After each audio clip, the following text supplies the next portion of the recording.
surrounded by wrestling fans. Not sports entertainment fans. Professional wrestling fans! Professional wrestling! This is it! This is us standing up! This is the Wrestling Matters Podcast, a podcast that stands up for professional wrestling. Why? Because wrestling matters. So join the revolution, because the revolution is now. Hey, start the show.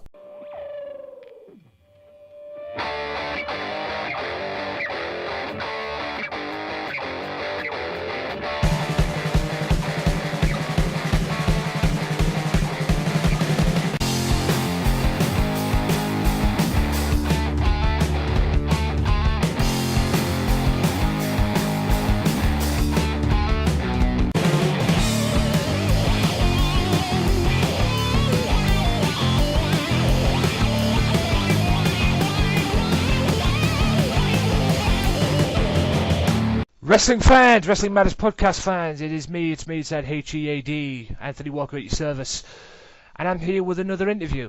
That's right, ladies and gents, got another interview lined up. You obviously checked out my Massimo Italiano interview. Well, I've got another one, and it's with a poker champion. That's right, a United States professional poker player, and he's the United States professional poker champion too. It is Mr. and he's also now switched into management. Wrestling management. It is the one and only Mr. Jonny Ferrari. What's up, Johnny? Hello, sir. How are you? Am I coming in loud and clear? Very loud and clear. I'm doing very well, thank you, sir. How are you? I am doing so amazing. Just like how I was messaging you, I'm having an unusually, even for me, unusually epic successful day with the ladies in Vegas today. So. Yes, you told me that as we were off air there before we came on recording. Yeah, I had to pull over. It's like every stoplight. I could understand if it was, one or two hot girls. I'm on a streak, but it must be spring break or pheromones or I don't know what it is, because just every stoplight, bam, phone number, Wendy's drive-through for a Frosty, bam, another phone number, panties thrown at me, inquiry if EC3 is not married, because he's a hunk too. Yeah, I was going to say we're round about that moment now with spring break, aren't we? What's that? We're round about that time now for spring break over there, aren't we? Oh yeah. I'm not sure if it's in full swing or what's going on, but yeah. I know it's definitely around that time. Right. Without further ado, start off. Where did you grow up? Where are you from? Interesting. My parents, going back to them, they're from Italy, and they were on vacation visiting family in Canada, in the province of Ontario. And while they were on that vacation, I was born. And so I wasn't really supposed to be, but I was, and therefore I kind of, was a defector of Italy and kind of like Europe in general, because I stayed in Canada, and because my parents were there most of the time as well, and I elected to stay in school and go to Catholic school in Canada, and I loved being Canadian, so it was like the greatest accident in the world for me. Yeah. Were you a wrestling fan growing up? Of course I was. What was your greatest memories? You mean just stuff I'd seen on TV or events I'd participated in? Stuff you've seen on TV? Oh, well, I always loved the Hardy Boys, and that's why it's so cool to work with them and at the present. Of course, everyone involved in the 80s. I always loved the 80s guys. So if you want golden era 80s guys and golden era 90s guys, so to speak, and WWE was kind of developmental stages for me in my life. One I was it was before my time a little bit, so I was kind of revisiting it with my peers, the Hogan stuff in the 80s, and then the more contemporary side of wrestling. Obviously I was an adult, so I just absorbed it in another way. So yeah, the Elgin in the 80s, the NWA stuff back in the day. Late 80s. I first started watching wrestling, say about late 80s, early 90s, and my very first pay-per-view was SummerSlam 1991 with the wedding with Macho Man and Elizabeth. Oh, I love that. Yeah, back in the day. Oh, I love that. Was one of my favorite weddings of all. You know what? Maybe my favorite wedding of all time. Yeah, it was mine as well, and the funny thing is, it's not what happened on the night that made it probably the funniest wedding, and probably my best wedding in wrestling ever. It was what happened at the reception when Jake the Snake and Sid Justice sneaked in unnoticed. I think it was Jake the Snake and Undertaker. It was Sid who chased him away. And nobody ever got to saw that unless you got the DVD or the video cassette back then. That's so funny. I actually have that DVD. I have an old school, just all the discs I had ever purchased, and it's in this old CD case, a large one, the big 200. Yeah. And I know if I go to page 3, corner left, boom, SummerSlam 91. I got it. Yeah, my very first ever pay-per-view, and it just took off from there. Did you ever want to get into wrestling? Did you ever see yourself being involved in wrestling? Obviously, you loved it growing up and everything, but did you ever see yourself being involved in it? Have that vision of being a part of professional wrestling? Yes, absolutely, yes. I've always seen myself being a huge wrestling fan. I've always been a hands-on type of person. In terms of performing, I would consider myself abnormally versed and educated with experience than the average person. So, that transition, that wouldn't come till later. But, just growing up and whatnot, I didn't exactly have that specific goal of, hey, I want to be a wrestling manager, or I didn't even necessarily have any particular goal. I had just gravitated toward things, but it's really strange, almost like a psychic intuition that I grew up and I got into this and I became who I am because I always kind of sixth sensed it. It wasn't a particular. It's not like I'm a second generation guy or anything like that. You know what I mean? So yeah. I couldn't put my finger on it and where my place would be, but I always had felt that pulling me and myself being very attracted to it and taking it seriously one day. Right, going off wrestling for a bit, you are a professional poker player. Are you a US poker champion? How did this love of poker and how did you get into the poker world? Just being around as I believe I started. Well, I was a croupier. That's other parts of the world, people call that a dealer. Here in Vegas, for instance, it's, Vegas blackjack dealers.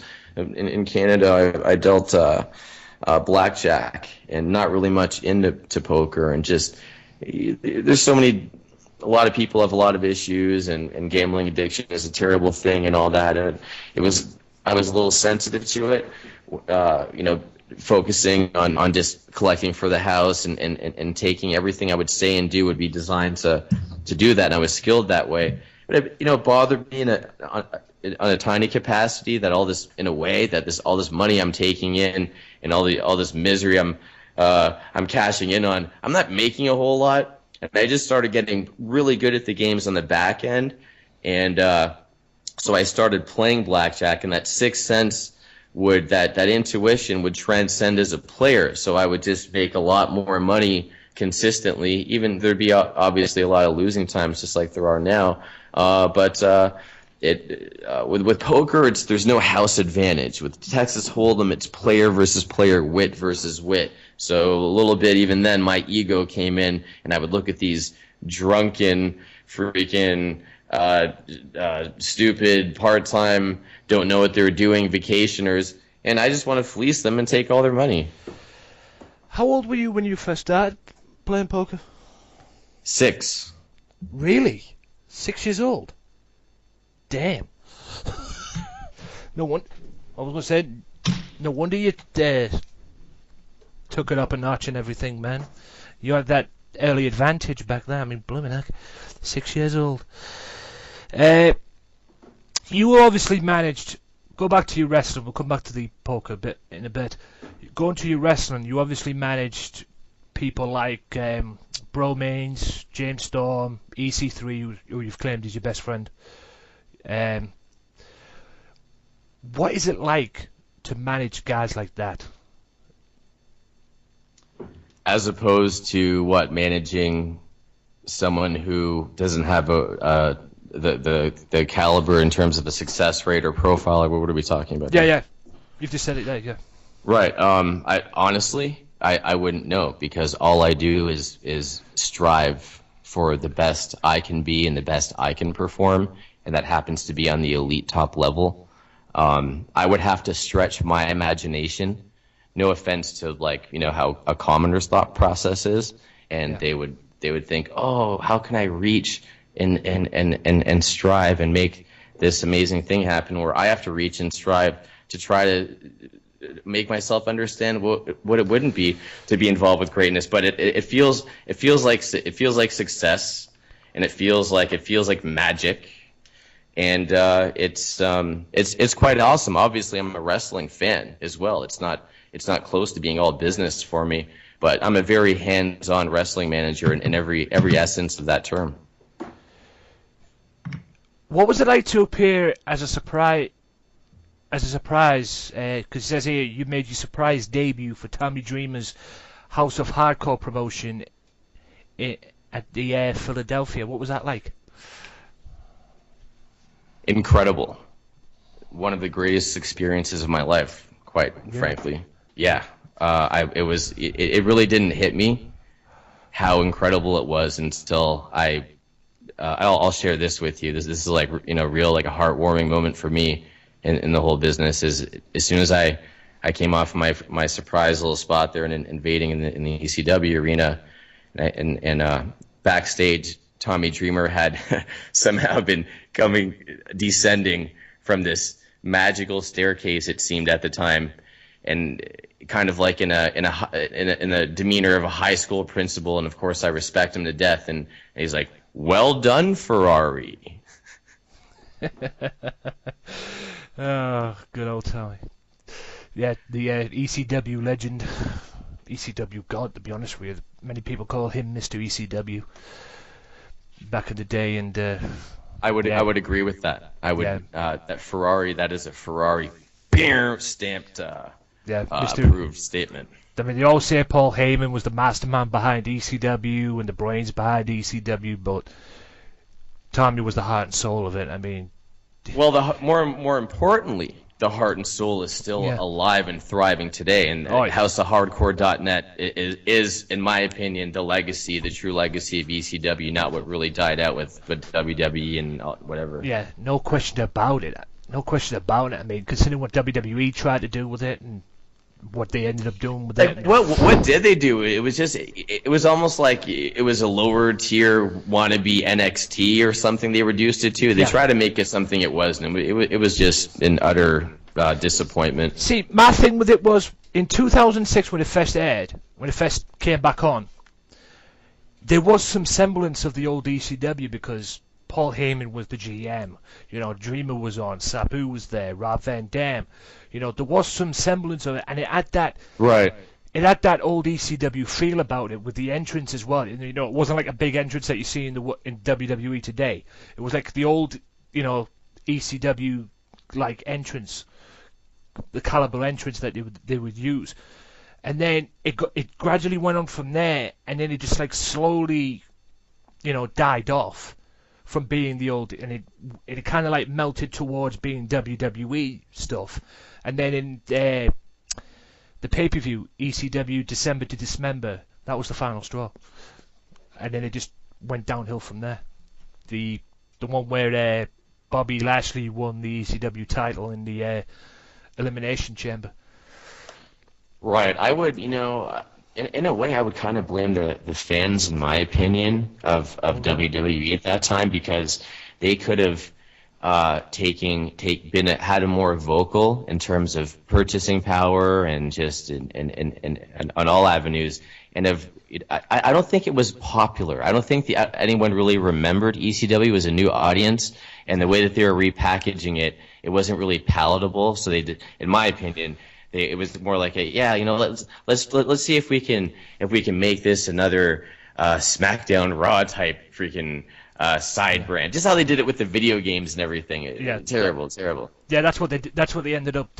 That's what they eventually ended up doing. I mean, like I said, before this, there was some semblance of the old ECW, and it had that old ECW feel about it. But like you said, just like right, it was like I had revisited. Yeah, I had revisited that. Sorry to cut you short there. I just remembered. I'd revisited that. I agree wholeheartedly. That was so cool. And it's frustrating to see them off on the right start with Heyman running the show seemingly and that flavor being reconjured. And you know what I mean? Like, was it just gone? Did they drop the ball, or was that a conscious decision? I happen to believe, I wouldn't know, but I happen to believe it was a conscious decision and not a positive one at that. Because people stop caring about it. I mean, right. If you haven't got the audience to watch the program or to care about what you're trying to bring out, then you might as well shut the door on it. I mean, the changes they made changes to the belt and brought in a WWE version of the ECW title, which looked horrible. You know, they slowly pushed away the ECW legends that they had. I mean, at one point they had Sabu, like I said, they had Sabu, Tommy Dreamer, Rob Van Dam, Sandman, for Pete's sake, and this was the one that got me as well during the draft. It was during the draft era when you used to have the draft all the time, like once a year and everything. They put Sandman on the Raw. They drafted Sandman to Monday Night Raw. Sandman? Yeah. And who else? The Vulture and Dr. Octopus? Yeah, Sandman. They drafted Sandman to Monday Night Raw, and I was like, well, ECW's done. I mean, without him, I mean, all right, Tommy Dreamer was the heart and soul, but Sandman was the backbone of that place. Precisely. And another sad note to kind of put the two worlds together is the recent success of doing things differently with NXT kind of underlines that they could have made it work. And perhaps if Triple H was the suit he was now at that time running ECW with the creative freedom that he has with NXT, it could have had longevity. Yeah. I mean, you know, the creative. I mean, what NXT's doing right now. I mean, like I said, WWE has a future, and it is NXT. You know, it's got all the NXT people. I just hope they branch out. I mean, there's all these talk about NXT branching out to be its own brand. I hope it does, to be honest. Right. I really hope it does, but like I said, the future is definitely bright with WWE. What was James Storm like to manage? He was, very easy to work with. We had our main objective at that time was it's pretty concurrent with the TNA storyline. What was interesting is at that time we couldn't actually wrestle on TV in Vegas because a lot of guys with TNA in general at that time just couldn't do any other televised wrestling promotions, which I believe is not the case for the most part at the present time. Yeah. So that's just one thing that comes to my memories. We had to I had to manage him in a poker match with Robbie E, and I kind of bent the rules because I don't like Robbie E, so I wanted him to get kicked in the face, which he did. Got a good last call super kick right on the poker table, and that's out there somewhere. Disco Inferno was there. It's pretty cool. Oh, I'll have to find that. What were the Bromains like to work with? A lot of fun. A lot of my favorite moments ever existing with those guys. A lot of testing moments, especially with Robbie, because he's scum, but he's a friend as well. But he's such a scumbag. And he, like, more notably, you know how I told you all these hot chicks are everywhere here, right? I'm in this elite. I'm off the strip. Like, Robbie comes around, or he would. Now he's banned at the moment. Hopefully he smartens up. But he would just, come around like Like I'd get like my liquor for me, the high-end stuff, and he'd steal my bottle to go run off with some stupid Vegas random girl, just stuff like that. So if you can imagine every event we'd ever done together consistently for like every month for almost 2 years, the run I had with Robbie and all these testing times, it was a lot of extreme polar opposite negatives and positives. Going back to your poker, what's your favorite hand you like to use when you're playing poker? I like to use 10-4. It's such an unorthodox hand and means nothing, and it's a little bit of a spin inadvertently from Doyle Brunson's 10-deuce. Not that my 10-4 is that lucky or I have really any notable accomplishments with it. It's just an unorthodox hand, and somehow it resonates with me. Maybe with 10-4, copy, 10-4. And on that capacity, it means something. I don't know. I like 10-4. Yeah, I mean, the closest thing I've ever played poker with is Facebook. The Zinger Poker on Facebook. Well, Facebook, and the Texas apps as well. Guess where you can play now around the world for free, better than the app. You can play on FerrariPoker.com For free. For free. I might have to play then. Yeah, and you can take a swim by. Win real money, win quid, U.S. currency, whatever you fancy. Oh, I'll have to check that out. Yep. What's the biggest hand you've ever won? The biggest pot or hand or tournament prize? Biggest pot. Yeah, biggest pot. Tournament prizes, whatever. What's the biggest one you've won? I don't want to give away what I make exactly in private games because it's off the face of the earth. But I mean, which I may or may not even participate that much in. But on record, my biggest win is 1.7 million. How did that come about? I was in the tournament accidentally. I got staked from a buddy of mine, and it was so funny. We were arguing like a couple of schoolyard freaking punks, and because I didn't want to play in that tournament. I was being a sissy about it. I had just played a string of tournaments. I didn't think it was worth it on the return. I did not agree, is the bottom line, to play in that said tournament.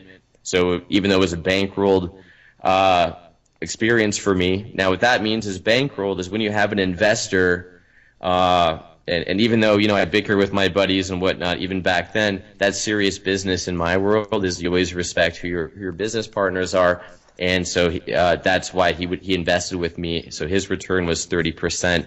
Right off the top, and then I, with taxes and all that mumbo jumbo, and they actually on over $1 million. Sometimes they'll hold back on the purse, so you have to like kind of, you got to wait. So I'm the type of guy I want to run out and go buy like a Ferrari at the dealership. I don't care if it's 3 a.m, which I have done in Vegas at the Wynn. I've purchased a Ferrari in the middle of the night because they, almost $250,000. Wake up for that, right? Right, back to the wrestling side. How did it come about to a point where you end up getting managed, or getting mentored rather, by the one and only legendary Jimmy Hart? I would like just to almost want to abbreviate it, and just because I'm cool and it's a clear choice, but so I will open with that, and I will elaborate that I would on an honest experience with Mr. Jimmy Hart. He happens to be a fan of the name Jonny Ferrari. He likes my name. He likes my image. A lot of our mutual contacts would note similarities in our character, and I didn't have that in mind when I began getting mentored by him. Once he had given me the megaphone, and as cool as it is, I had instantly felt obviously, some camaraderie with him on a new level. Have you ever, has he ever like give you any tips on who's the best people to manage in that kind of way? Because Jimmy Hart's managed them all. Man. Well, and here, everyone will want to bet on their own pony, and this is why I'm being redundant. Right now, with my stable and my business, how it's ran as a wrestling manager is, I'm focused on the premier talent out there, obviously, in all my endeavors. But Ethan Carter III is almost like a private practice client at this time, and that's how Jimmy Hart is in contemporary times and present times with Hulk Hogan, with the Hulkster. He doesn't go out with anyone other than I'm not saying I'm not going to manage anyone but Ethan, but for instance, that's one thing from Jimmy Hart's playbook. If you look at my awesome best outfit in the history of pro wrestling for real, like not even to be egotistical, like it's a fact, everyone complimented me all day, like even Matt Hardy's the best thing I ever saw, was my outfit from Omega, which has EC3's face on the back, Ethan Carter III on my cool vest. That's a spin. Jimmy did send me a white jacket in his traditional look, which I've done a couple events in tribute for him, and then I took my own look with the Jonny Ferrari vest and all my cool trinkets and whatnot, and it's all customized up with EC3 as Jimmy Hart would do for Hogan, and that's something directly from his teachings, which I appreciate. What was it like to win the United States Poker Championship? It was a little surreal. Because I'm greedy. I want something right away. If I win something and I couldn't. It wasn't monetary. I couldn't spend it unless I would do a Raging Bull, and I'll be so bottom in my life I'll have to go pawn it to stay alive with a slice of pizza, and for 6-pack I'll be a drunken loser in Skid Row. But at that time. There's nothing I could do with it, It's just like, okay, oh, cool. Here's this U.S. poker bracelet, and then it changed. It was life changing. I would start getting flown out places, doing appearances, and more so, it brought credibility to my name and to my vocation. And honestly, I didn't understand or even really care about how, if you will, how important that was to the career that I didn't even know was a career. There was a long time where I looked at poker like an affliction, where I never really had an issue where I would spend too much, but just too much time. I wasn't sure if this is something I wanted to define me, because it gets to a point where what does money really matter? I have, I'm just kind of like a regular guy in a way. I like just having pints at the pub and enjoying simple stuff. There's only so much Vegas life I can take. You know what I mean? So, with that being said, your heart and your desires go away from monetary things once you've had it all. Like a lot of guys, I have nothing compared to a lot of people, but you know what I mean? In a way, I have it all. Are you aware of the UK wrestling scene? I am waiting to be important enough. Maybe you can help me. Get someone to fly me out, and EC3 will probably do me a favor and take his unobtainable fees just to do me a favor to get me some exposure out there, and we can come out as a duo. So, attention, all promoters, get the Ferrari EC3 experience at your promotion, at your indie. I was going to say, if EC3's coming over, I would imagine he'd be coming over with TNA and that. I was going to say, jump on board. See if we can get some gigs there. I would take it. I would take it in a second. I bet you would. Jump on. It says you arranged several events, including the National Poker Tour and the World Series of Poker, for televised tournaments. What was it like to organize them? Let me be honest with you, and this is where I have strengths and weaknesses that I don't even know about. I don't even really have a title for doing that or set out to do that sort of stuff. It's just I have a brain for it, and my experience, my practical experiences have led me to it. For instance, in managing, more recently, I just set up an event for EY where I'm going to be managing him in New Jersey, and I wasn't even actively really promoting that or doing anything, just how it just came to me as an opportunity, X, Y, and Z, once the dots and I's crossed here. And that's exactly how it happened with National Poker Tour as well. I was just kind of, I think because they wanted someone with a little bit of player insight, and I took some of the company money and I let the guys, the upper echelon talent, spend it on prostitutes. It's one way to spend the money. Hey, you've seen Wolf of Wall Street. It's a recipe for success. Hello. Okay, hey, I'm not going to argue with you. Right. As well, you appeared in Omega. What's your role in there? I mean, you obviously a manager. Do you have like a role backstage or something? I would like to have more of a role backstage. I have a role. I would like the official role of representing Omega in terms of a branch in Vegas. I think it's a wonderful promotion. It could hold its own against anything in the world. I mean, we're talking Jeff Hardy was just crowned champion. He is the freaking brainchild of it. So along with Matt Hardy and Hurricane Shane Helms. So working with that team, it just really inspires me. I see a lot of mediocre wrestling out there, and even not so.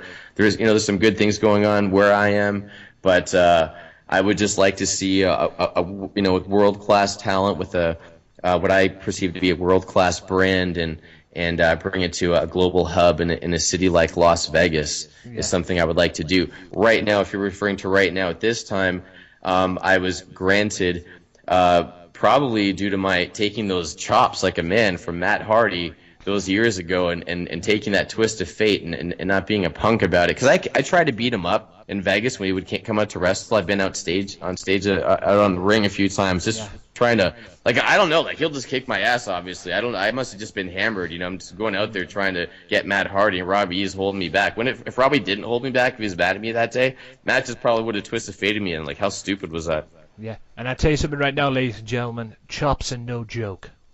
Oh man, not at all. My gosh, just if I hear anybody say anything about chops not being this or that, I will chop them. I'll do it. I'll get them. Yeah, chops are no joke. Trust me, I've took a few myself, and I took one time. I paid for a local wrestling promotion where I'm living right now in Middlesbrough in the northeast of England. And I paid in a Royal Rumble, like a Battle Royal for them and everything. And one of the wrestlers grabbed out of me, shot me right in the corner, and just chopped me. And I swear to God, I came that close to just screaming the place down to a point where everybody could hear me. To a point where everybody could hear me in the audience and everything. And I was like, oh. And even one point as well, July 25th of last year, I did a show for them, from a promotion in Billingham, which is not far from where I live, and I appeared in the Royal Rumble. I appeared earlier in the night. I did a segment for them earlier in the night. And I appeared in the Royal Rumble as well. And all they did in the Royal Rumble, God's honest truth, all they did was chop me. Chop me non-stop. And then I went home, came home, went to bed, woke up the next day, I looked in the mirror. A big red mark was on my chest. Mm-hmm. Big red mark on my chest. I bet before that incident had occurred, that you thought a chop was going to be a sissy, just like a Chinese little fake little chop to the side. You didn't know that hand opens up, did you? No, I knew to a point. I just didn't know how bad it would be. I didn't know how bad. I knew. I mean, everybody says wrestling's fake, yada yada yada. I disagree. I hate when people say that, because when people say such stuff like that, that's the people that have never been in a wrestling ring. Well, let me yeah, go on. Right. Let me tell you a very important piece of information that correlates poker and wrestling here. Now, wrestling, along with poker, are the only two things, beknownst to me, that you can have extreme success in it and be the top of the mountain, and everyone thinks they know better than you. It's like every wrestling event, you guys perform, and when it's all said and done, someone has an opinion and they're not in it. They don't know what's involved. Same thing with pro poker, where when it got popularized with the lipstick cam on TV and you can see everyone's hole cards. Yeah. Well, when everyone's watching, it's not. When you watch poker, it's not about anything beyond really. You want to learn from it, but just how everyone is very critical. Is critical when in the real world they really wouldn't know any better. It's just kind of like. It's in In poker, I don't like it. In wrestling, it's fine. I do that. I like picking apart all wrestling and saying, that sucks. I could have did way better. Why did they take his mask off? I like saying everyone's wrong but me. It's my favorite thing. But just somehow in poker, not my favorite thing, but up there. In poker, you should really be looking at the dude's hand. And maybe it's a little bit boring, but that's the magic of looking in and getting to the psyche of the $1 million winner, because you know what he's doing at that time. You're playing real God with that camera being there. So I think you're abusing your power and belittling it by just squandering it on that capacity. Yeah. Do you watch wrestling? Do you have any, considering the stuff that you do and everything? Do you ever get the spare time to watch wrestling on the TV? And if so, what is your opinion on the professional wrestling scene as well as TNA and WWE? WWE handled the whole Roman Reigns fiasco monumentally stupendous. It was an amazing, screaming success in my mind, in my world. And it was interesting because as a businessman and an entrepreneur, just wondering how are they going to handle that backlash, going back to SummerSlam, after the 3 month, that period, right? Yeah. And I'm like, now when they reinstated him for the main event, it was beyond my expectations. I thought it was going to flop. I didn't like the start. I'm talking a lot about WrestleMania because for me, everything's kind of riding on WrestleMania. That's where it supersedes pro wrestling, just like Hulk Hogan as a personality. Yeah. I mean, I totally agree with what you say. I mean, I obviously thought that Roman Reigns Brock Lesnar match at WrestleMania was going to flop. I mean, everybody was thinking it as well. They think, oh god, the main event is going to be the worst main event in the history of WrestleMania. Blah blah blah blah blah. And then WrestleMania comes around, you watch it, and it was actually really really good. Right. Considering it was actually really good, and then to add Seth Rollins into it, the way they did when he cashed in the briefcase and won the belt and basically ran off with it, and that it was a really, in my opinion, it was a really really good WrestleMania. Top to bottom. I would say I would take it a notch far. I would concur and take it a notch farther, in my opinion, and say one of the best ever. Oh yeah, I don't know if I would say it's one of the best ever. If not, maybe even arguably the best. Yeah, we're talking when we talk about DX out there and finishing the Monday Night Wars all the way in the future here, and blah blah blah, and all these new stars and their ability, just the sheer. This is what I WWE. This is what I appreciate about them is they still give. John Cena, I loved how I'm not a big fan at all, but just how I guess I am, but it gets stagnant. I'm not a fan of things that get stagnant. So I love in his character and in his abilities just that springboard forearm in his match. Yeah. He strives just to change. So overall, as a brand and the talent and him being U.S. champion, a thumbs up, thumbs up. Yeah. I mean, I think it was. I don't know if it was at WrestleMania. I mean, I saw something from John Cena I couldn't believe. I don't know if it was WrestleMania on Raw. He did this at one point in the match. Correct me if I'm wrong, but didn't he do a springboard stunner? What was that, Cena? I'm pretty sure Cena did a springboard stunner in a match. I'm pretty sure. I have to go. I have to look back on. That was. I could be wrong. I thought that was a still impressive, a springboard forearm. That's what I thought. I don't know if he did two springboard things. The stunner is cooler. Maybe I missed it. Yeah, I'll have to double check that. I mean, I could have swore he did it, but yeah, I mean, he's been took out of the main event spot now, and now he's the current US champion. And hey, I don't care what all the haters say. I respect Cena. Oh, I respect him to death. He's the greatest, U.S. champion. I would say he all the way. He's a poster boy for that. And I forgot 11 years ago, he won his first title, and it was the U.S. Championship at WrestleMania. Yeah, that's cool. I was say when he beat the Big Show, so 11 years later he's won it again. So I mean, I actually forgot about that. Yeah, WrestleMania 20 in New York City. What does the future hold for Jonny Ferrari? Success in terms of taking my poker persona and doing some fun and new inventive things with it. Winning obviously is what I want to do. So that I cannot control. What I can plan on is some more projects such as FerrariPoker.com, working with poker rooms, doing a lot of more appearances, getting out there. I want to bring some new light to Cyprus and some places that are doing some really awesome things with poker that otherwise people would probably not consider taking a vacation to. In pro wrestling, I like, it wouldn't even be applicable if I said go to the top, so I'm just gonna say stay at the top, right? Yeah. Yeah. I'm just gonna stay at the top, man. I just want to stay at the top. Yep, once you get to the top, when you work your way up, once you get there, you want to stay there for as long as you can, forever. Belts, championship belts, managing champions I've only ever managed champion pedigree talent, so I can guarantee you that Ethan is going to have some gold soon under my management, and with or without, he doesn't need it. I mean, he's undefeated.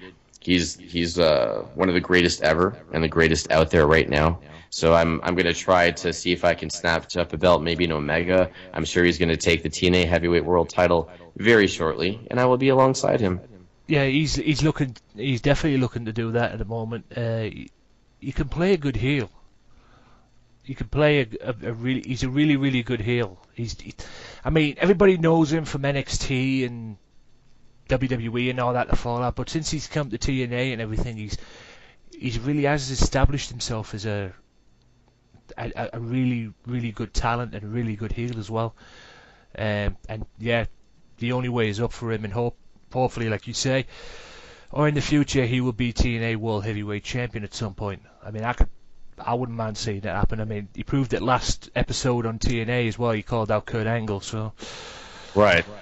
Him and is it Tyrus to WWE fans, Brodus Clay as well. I mean, I saw that episode. Everybody was calling out Kurt Angle, and he happened to be one of them. I would, it could be debatable if EC3 is precisely in the main event picture for calling out Kurt Angle. I would say he's definitely, the stage has been set by the actions on the last episode of Impact. Oh yeah, the stage has been. Oh, the seeds are there. The seeds are planted as well, and considering planted that seeds. Yeah, the water them. Let's water the seeds. Let's water them. Yeah, and nurture them. Give them sun and love. And considering the fact that he had a hell of a match with Rockstar Spud, the hair versus hair match as well.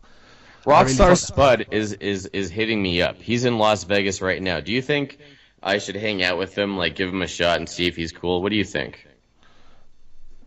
I would give him a shot. I mean, never judge a book by its cover. Mm-hmm. Never doubt somebody until you actually meet that person first. Well, let me ask you this: do you think that like any of the girls that I just met, like these hot strippers that just met in my elite upscale building off the strip here, like if Spud came by to play some video games and whatnot, and if two or three of the girls, let's say, were in the Ferrari penthouse when Spud came by, do you think he would be like charismatic enough to compromise my coolness and steal any of my women, or no, don't even worry. What do you think? I think I'll let you decide on that one.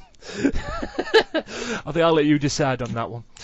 I decide that Spud cannot steal girls from me if I'm wooing them, but I would be gracious enough if I was gonna decide that he's cool enough for me to hang out with them and see because I moved on. It's he was pretty crappy to Ethan for a long time, but now he's the he's the X Division champion, and he's moved on. So I'm gonna let bygones be bygones, and see what the kid has to say. Yeah, he reminds me of Spike Dudley. I mean, since he had the haircut from Ethan, and then the next week he comes out and cashes in his Feast of Fire briefcase and everything, and then wins the belt from Low Key. There was a semblance of Spike Dudley from the old ECW about him. He just had that walk down the aisle. When he was walking down the aisle and that look about him, and he, obviously with the Dudley dog and everything, and yeah, he just, I don't know, maybe having his haircut did him the world of good. I don't know. If there was one person, one wrestler out there that you would want to manage, that you haven't managed, who would it be? And why? The Hulkster, because he's the Hulkster. And my idol as well. He's the whole reason I'm watching professional wrestling to this very day. Whether I want to deny it or not as well, he is, in my opinion, the greatest man that's ever lived. Bar none. Especially in wrestling as well. I mean, you can love the guy, you can hate the guy. I mean, to me, growing up as a wrestling fan, to me, he's God. And he's the whole reason. Yeah, and he's the whole reason I'm watching.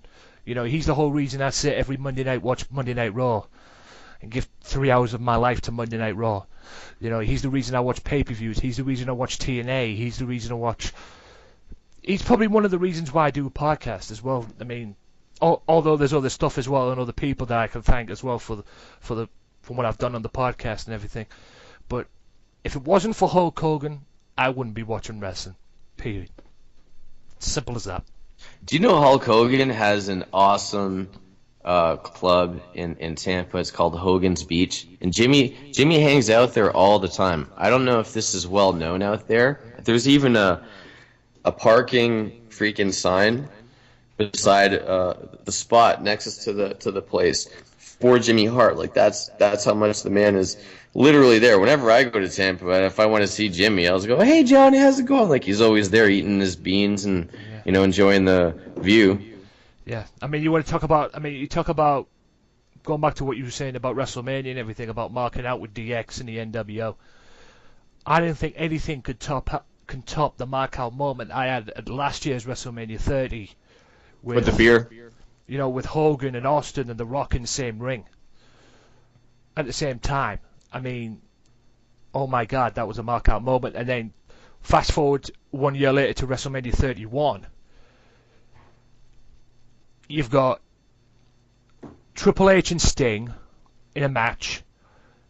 Then DX come flying out. Billy Gunn, Road Dogg, and X-Pac. And then they come down trying to help Triple H win the match and everything.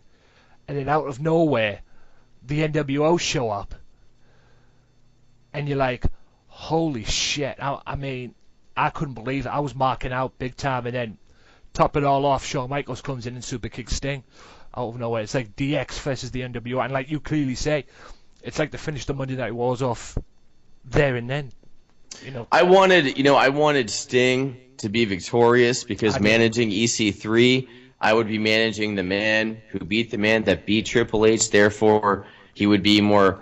He would be, not that he isn't, but he would be undisputably at right now greater than both those men put together, and everyone would have to shut up who likes them more. You know what I mean? In that capacity, but in another capacity, looking at it for just in the merit of. Attitude Era, freaking WCW, Monday Night War versus Raw, WWF at the time. Triple H has to win because they won. You can't have the WCW win in the whole epic thing. It wouldn't feel right. Even though I was disappointed in retrospect, I agree with the outcome. I looking back on it do as well, because there's one thing Booker T said as well, and I think Ric Flair even said it at one point. He lost 3 WrestleManias in a row, Triple H. Right, duly noted. Yeah, I didn't even know that myself until and he lost last year to Daniel Bryan. So I thought, nah, he's gonna end up winning this and everything. But you're right, I was pulling for Sting as well just to see what it would be like. But I kind of feel that WWE's dropped the ball in that in a way as well, because. It's kind of like they brought in Sting, fed him to Triple H, and then Triple H beats him up and wins. What's Sting going to do now then? Yeah, you know what's interesting about Sting? Not to put him way, way, way down, but he's the only guy and icon that really calls people out and never wins. On TNA he called out EC3, and he didn't appreciate his sense of Ethan's entitlement. And he's all gunning for him, like every episode, looking like the Joker with his makeup all messy, just to get beat up, like and lose. It's just he's like the Toronto Maple Leafs. He's like the wimpiest guy that thinks he's tough. Yeah, that was hilarious. That Joker gimmick that he had. Yeah, he pulled that off so good. I mean, people didn't like it at first because they thinking he was going down the idiotic path, but I got into that so much. I mean, he was just so good. The match. I mean, it's like you clearly say, calling people out, and then the match he had with Bobby Roode as well, and which was a good match as well. I predict Sting being arbitrarily on living out his fantasy and going on the Raw roster and like fighting Sheamus and blah blah blah and crap like that. Yeah, what is up with that hairstyle from Sheamus? Have you ever seen this past Raw? Past Monday Night Raw just gone, oh my god, that hairstyle. I mean, as we're recording this, guys, you know, Raw just ended. It's Wednesday, April 1st, as we're recording this, guys, and I'm just going back to what happened on Raw when Sheamus' return and everything, and that hairstyle. He looks like a chicken, or one of them hens, animals. Good grief, the mohawk, it just does not suit him one bit. At all, but like you said, it would be interesting to see where Sting goes now and what the future holds. And I mean, he was trying to answer that on the network until he dropped Bo Dallas. Bo Dallas interrupted him and he dropped him with a Scorpion Death Drop. But if you had to pick a match, if you were a booker for WWE, and I'll end this interview on this, if you were a booker for WWE and you could pick one match that you would want to see Sting, or one opponent that you want to see Sting wrestle. He's wrestled Triple H. If there was one person that you would want to see Sting wrestle in WWE and you think, yeah, I'll put him with that and everything, who would it be?